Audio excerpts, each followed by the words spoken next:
코앞으로 다가온 6.11 선거 당장 내일부터 3일 동안 사전 투표 실시가 됩니다.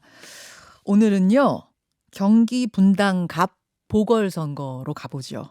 국민의힘 안철수 후보 오늘 만나고 내일은 민주당의 김병관 후보 만나도록 하겠습니다.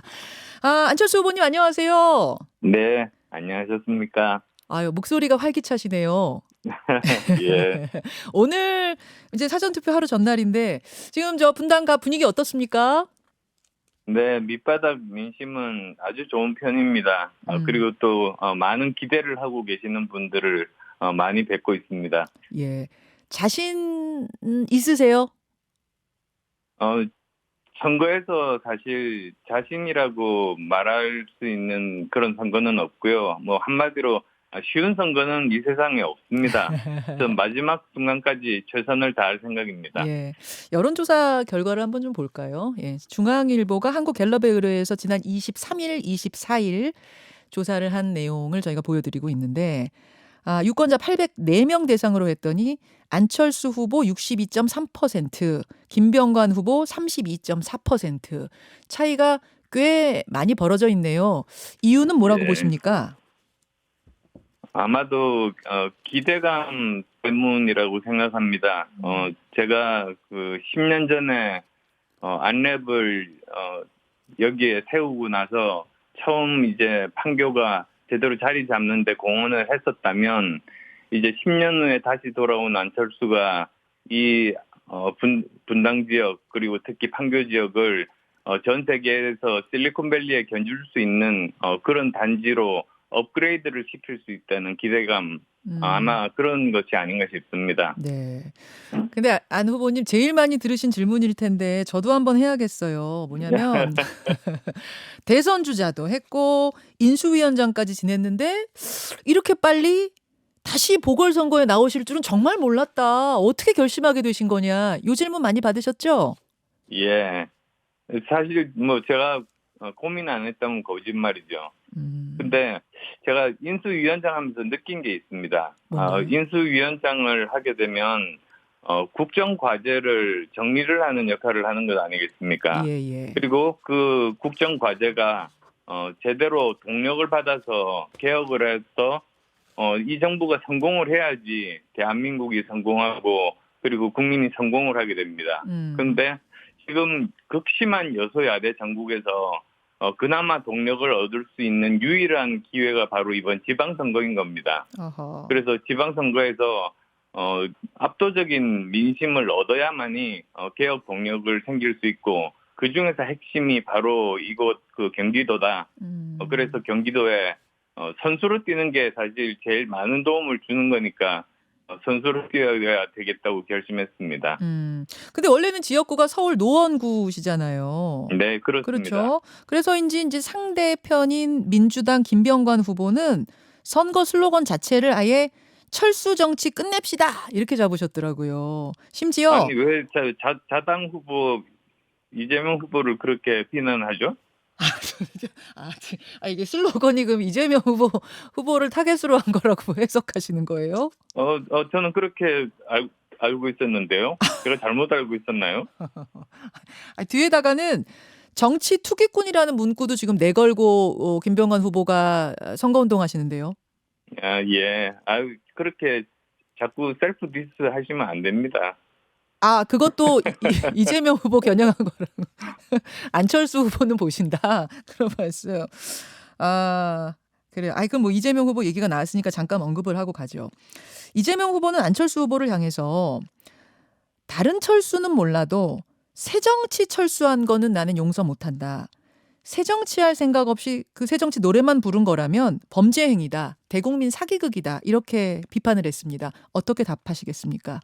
어, 제가 대한민국 정치가 바뀌어야 된다는 생각을 한 건 뭐 과거나 또는 지금 당장 지금 현 시점이나 변한 게 전혀 없습니다. 음, 제가 말씀드렸던 새정치가 아마 기억하실 겁니다.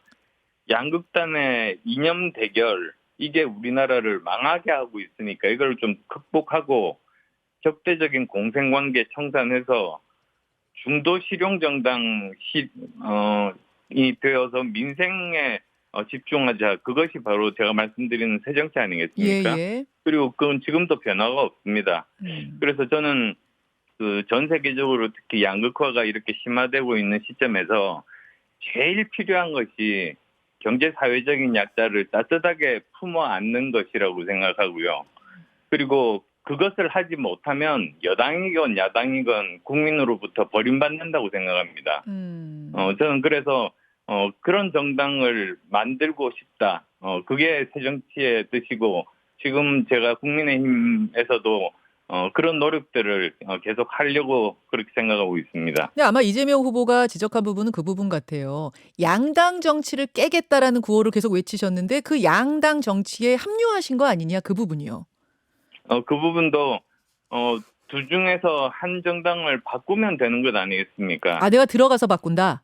네, 그래서 사회적인 약자를 따뜻하게 품는 정당, 예. 실용주의 정당, 예. 문제 해결 정당, 민주정당으로 더 발전할 수 있도록 음. 그렇게 경쟁할 수 있게 되면 그 혜택은 다 국민들께서 받는 것이죠. 근데 원래 다당제를 좀 추구하셨던 건 아니에요?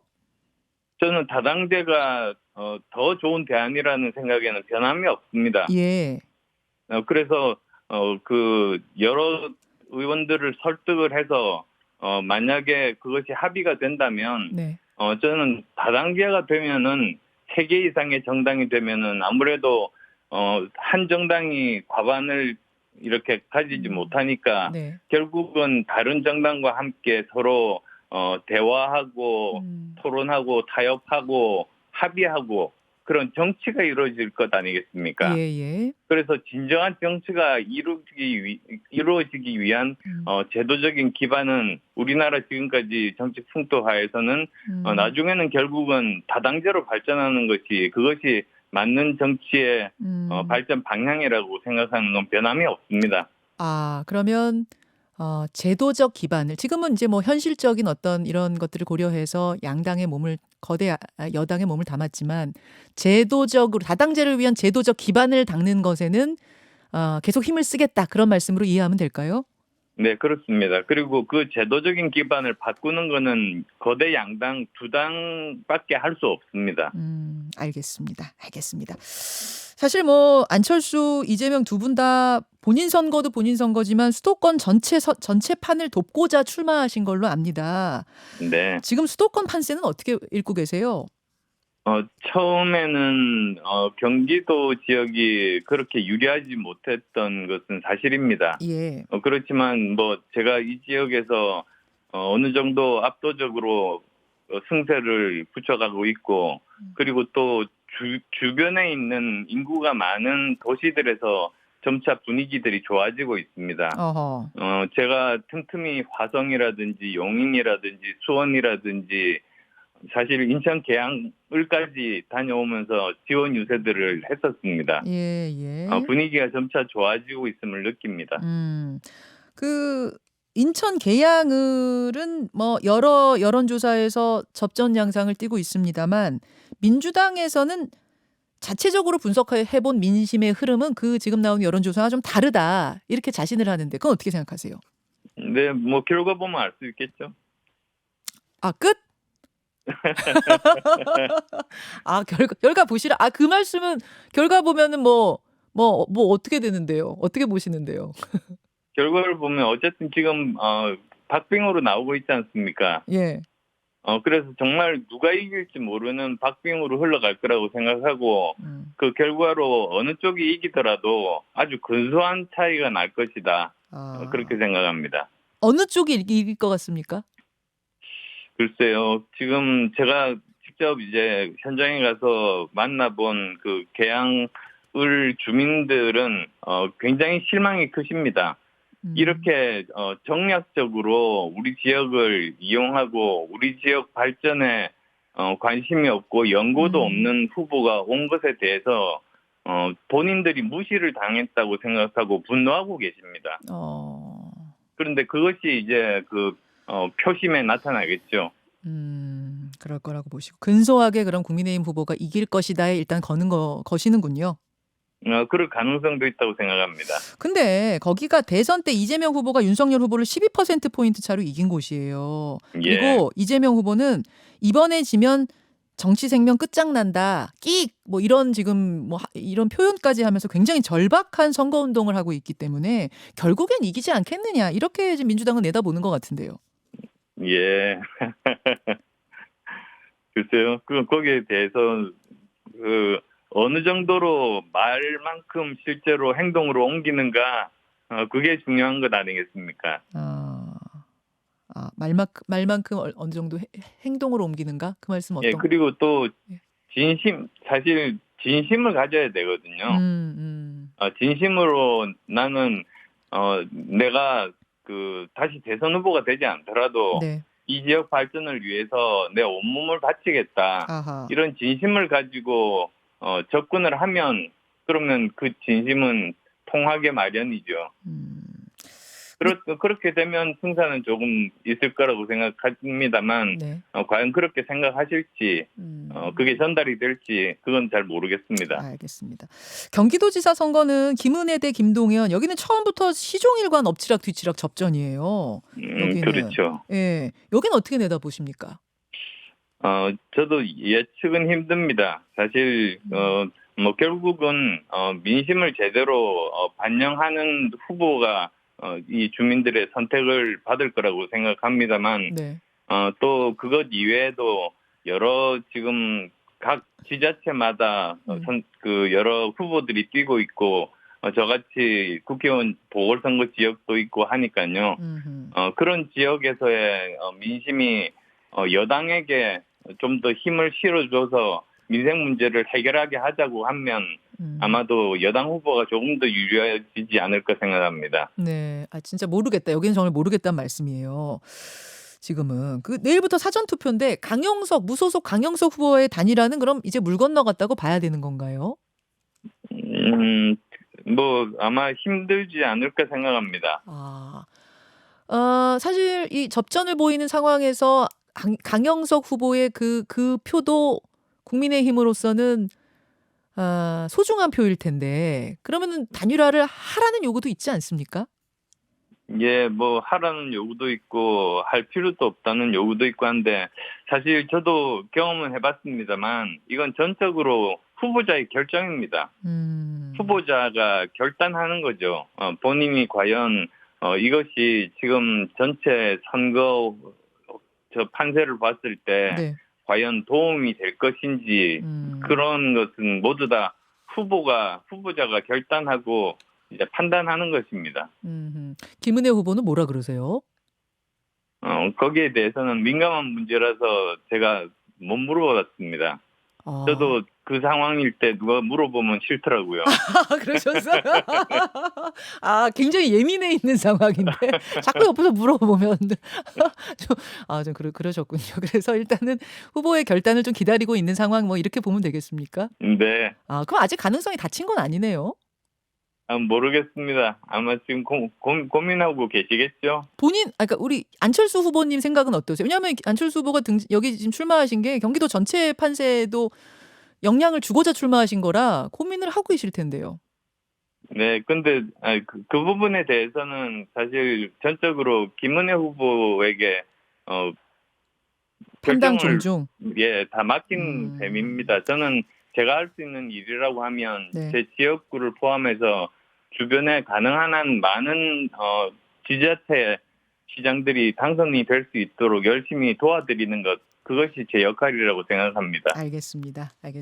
역시 이제 단일화를 많이 해보는 선배 입장에서 단일화는 본인 뜻 존중해야 된다. 이렇게 결론. 경기 분당갑 국회의원 보궐선거에 출마한 국민의힘 안철수 후보 여러분 지금 만나고 계십니다. 사실 아직도 국민의힘 안철수 이렇게 소개하는 게 좀 어색해요, 저는. 저 지금 정치를 처음 시작한 게 2012년 9월 19일이니까 네. 10년이 안 됐습니다. 예. 제가 이제 9년 8개월 됐는데요. 예. 이번이 양자 대결한 게 제 정치 인생 중에서 처음입니다. 저는 처음 초선을 무소속으로 당선되고 네. 그다음에 재선을 3번을 달고 당선되고 네. 4번을 단 적도 있고 5번을 단 적도 있습니다. 그렇죠. 예. 그렇죠. 그래서 저는 이번이 사실 양자 대결로는 처음 치르는 그런 선거 10년 만에 그렇게 됐습니다. 그렇죠. 그래서 저는 제가 이제 이제 어색하다. 국민의힘이라는 앞에 간판 붙이는 게 어색하다고 하는 이유는 뭐냐면 그러니까 얼른 당의 뿌리를 내리는 것도 안 후보님한테는 중요한 과제일 것 같아서 제가 질문 드리는 건데요. 사실 내년 전당대회까지는 뭐 좀 남았습니다만 국민의힘이라는 조직이 그 새 인물이 들어가서 뭔가 당권을 경쟁하기에 쉬운 조직은 아니거든요. 호락호락 당권 내주지는 않을 거다. 뭐 이런 분석들이 나옵니다. 어떻게 생각하십니까? 저는 지금 당선되는 게 급해서 당권 하고 있지 않습니다. 하고 계시지 않은 건 저도 아는데요. 아는데 나가시긴 할 거잖아요. 왜 어디를 나가요? 아, 전당대회 내년. 그건 그때 가서 결정할 문제죠. 아, 지금은 아예 그런 머릿속엔 없습니까? 전당대회 생각은? 예, 선거는 예. 조금만 방심하면 예. 지거든요. 아하. 그러니까 정말 100%, 120% 모든 것을 선거에 집중해야 됩니다. 예, 예. 아니 그 이준석 당대표가 당의 개혁이 충분히 완성됐다고 생각되지 않을 경우에는 당권에 재도전할 수도 있다. 이런 의사를 피력했습니다. 이건 어떻게 생각하세요? 그건 본인의 판단이고 본인의 그 자유죠. 자유죠. 예. 더 이상의 논평은 안 하시는 걸로? 예, 본인이 나가겠다고 하는데 또 누가 막는 사람이 있겠습니까? 아이, 두 분 케미는 괜찮으세요? 사실은 한 당에서 두 분을 보게 될 줄은 전 몰랐거든요. 예, 예전에 있었죠, 한 번. 예, 그러니까 그 후로 다시 두 분이 같이 하실 수 있을까 좀, 캐릭터가 잘 안 맞으시잖아요, 두 분. 캐릭터가 맞는지 안 맞는지 그것도 잘 모르겠어요, 저는. 어차피 서로 이렇게 그 세대가 다르지 않습니까? 다르죠. 예. 예, 그리고 정치적으로 깊숙한 이야기를 사실은 나눠본 적은 없습니다. 아, 그러다 보니까 이제 서로 가지고 있는 정치적인 철학이라든지 예. 그런 문제들에 대해서는 제가 잘 몰라서요. 좀 이야기 나누고 뭐 철학도 좀 논해보고 하면은 통하는 지점들이 있을 거라고 보세요. 모든 사람들이 그렇듯이 예. 100% 같은 사람은 이 세상에 없죠. 아유, 저 물론이죠. 부모 자식과는 또 다른데요. 그럼요. 알겠습니다. 오랜만에 나오셔가지고 뭐 이런저런 얘기 좀 묻게 되는데 이제 마지막은 요 질문 드리겠습니다. 이 정부의 인수위원장으로 윤석열 1기 내각은 어떻게 평가하십니까? 예, 윤석열 1기 내각을 처음 이제 그걸 조각이라고 하지 않습니까? 예. 처음에 할 때는. 예. 그래서 대통령이 되고자 결심한 분들은 모두 다 그런 생각을 하시는 것 같아요. 자기가 이렇게 생각한 그런 진용을 구축을 해서 한번 개혁을 이루어보자 이런 생각이 이렇게 강하신 것 같더라고요. 아하. 그래서 그걸 존중하고 잘 됐으면 하는 그런 바람을 가지고 있습니다. 불행하게도 거기 낙마하는 분들도 네. 이렇게 두 분이나 계셨는데요. 네. 그런 부분들 이제 국민들의 여망을 받들어서 더 좋은 분으로 저도 추천은 했습니다. 아, 사실은. 추천하셨어요? 네. 아, 두 자리 다요? 둘 다 추천은 했습니다. 근데 그 선택은 인사권자 몫입니다. 아, 물론 왜냐하면 그렇죠. 인사를 잘못하게 되면 그 책임은 인사권자가 또 지는 거거든요. 예, 예. 그래서 전적으로 추천은 하지만 누구를 택할 것인가는 인사권자의 몫이죠. 그렇지만 제가 교육 분야라든지 또는 과학기술 분야라든지 보건의료 분야라든지 문화 분야라든지 제가 전문성을 가지고 있는 분야에는 제가 나름대로 아는 인맥들이 굉장히 많기 때문에 좋은 분들 추천은 했죠. 아, 곧 발표가 되겠군요. 예, 아마 이번 선거 끝나면 발표될지 않을까 생각합니다. 알겠습니다. 장관 인선 결과도 또 6.1 선거 결과도 유심히 지켜보겠습니다. 오늘 고맙습니다. 네, 고맙습니다. 예, 국민의힘 성남 분당 갑 국회의원 보궐선거 후보, 국민의힘 후보 안철수 후보 만났습니다. 내일은 민주당 김병관 후보 만나보지요. 김현정의 뉴스쇼는 시청자 여러분의 참여를 기다립니다. 구독과 좋아요, 댓글 잊지 않으셨죠? 알림 설정을 해두시면 평일 아침 7시 20분 실시간 라이브도 참여하실 수 있습니다.